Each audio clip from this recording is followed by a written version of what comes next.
There it says, I, and he fills in his name, in the presence of God and all the saints and all these things, swear that His Holiness the Pope is Christ's vice-regent and is the true and only head of the Catholic Universal Church, etc. It also says here that this power was given by the Savior, Jesus Christ. He has power to dispose heretical kings, princes, states, commonwealths, governments, all being illegal without His sacred confirmation, and that they may safely be destroyed.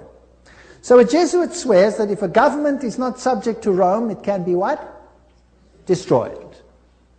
I further declare that I will help and assist and advise all or any of His Holiness's agents wherever I shall be, and do my utmost to extirpate the heretical Protestant or liberal doctrines. Liberal doctrines are doctrines where you decide what you believe. You take the liberty of making your own choice rather than allowing the Pope to do it for you. And that will be destroyed, and all their pretended powers. And that it doesn't matter where you send me in the world, I will obey.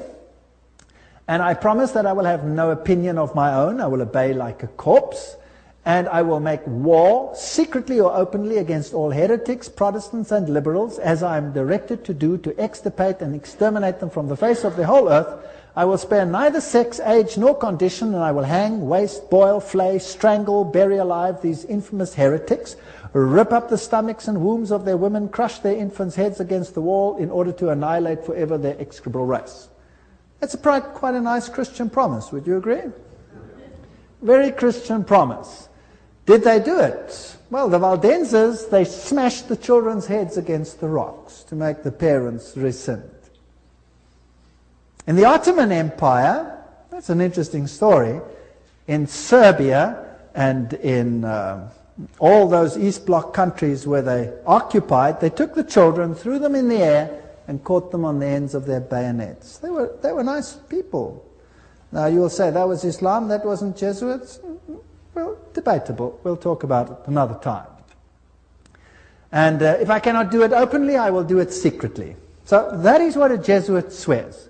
This is the famous Pontifical Gregorian University in Rome, the most prestigious Catholic university in the world. The Jesuits, in all their enclaves, have their figures in caves. Now in paganism, all the deities come out of the cave, and they have the letters IHS, which actually stand for Isis, Horus, Set, which is the Egyptian Trinity.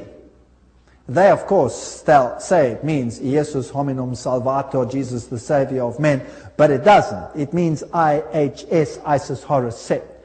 And their symbol is the triangle with the all-seeing eye in it for this deity. They also use the pillar, the stela, if you like. They have the symbol of the triangle with the eye in a circle, which is also the symbol used in the New Age movement. And we saw that Gary Carr says that Freemasonry controls the New Age movement and the Jesuits control the Freemasonry, or created it. This is the University of the Jesuits in Prague. On top of it they have Atlas, not Jesus Christ. If you go to a more modern Jesuit enclave like this one in Germany, I visited this. I'm quite cheeky sometimes, there I am. And took a picture, and inside they have this picture of Christ. This is not Christ, this is Atlas, holding the world on top of his shoulders, disguised. They have these symbols up against the wall. There, this symbol is the symbol of Hermes. If you take away the cross, then you have the symbol of Isis. This is paganism at its best. And these symbols over here are nothing. Here it is, Jesuit Kirche, when it was built, etc. And their symbolism, Maria, the M is the Masonic M, the triangle, Ria, the goddess. Here is a church in Germany, a cathedral. Inside you will see this circle with a cross in it, the crossed swords, symbol of all symbols used also in Freemasonry. Now if you go back to ancient Assyria, that was a very prominent cross. It was the Maltese cross. It comes from ancient paganism. They have the symbols of the star over here, two stars one over the other, or two crosses one over the other. They have the compass, they have the moon, with a disc in it or a star in it, which is the symbol that Islam uses. For example, they have the solar calendar and the triple crown. All of these are used by the papacy. Upside down crosses represent victory over Christ. Hammers and compasses and sickles, these are symbols that are prevalent in the world. There's Jesus standing above the skull and crossbones, which is a symbol of Jupiter, the god Jupiter, who is a symbol, of course, who is Lucifer. Upside down crosses again. This is a very important cathedral in Europe, in Germany, where all the political leaders come together. If you go there, you will have Janus, the two-headed one. And then you have the statue so-called of David.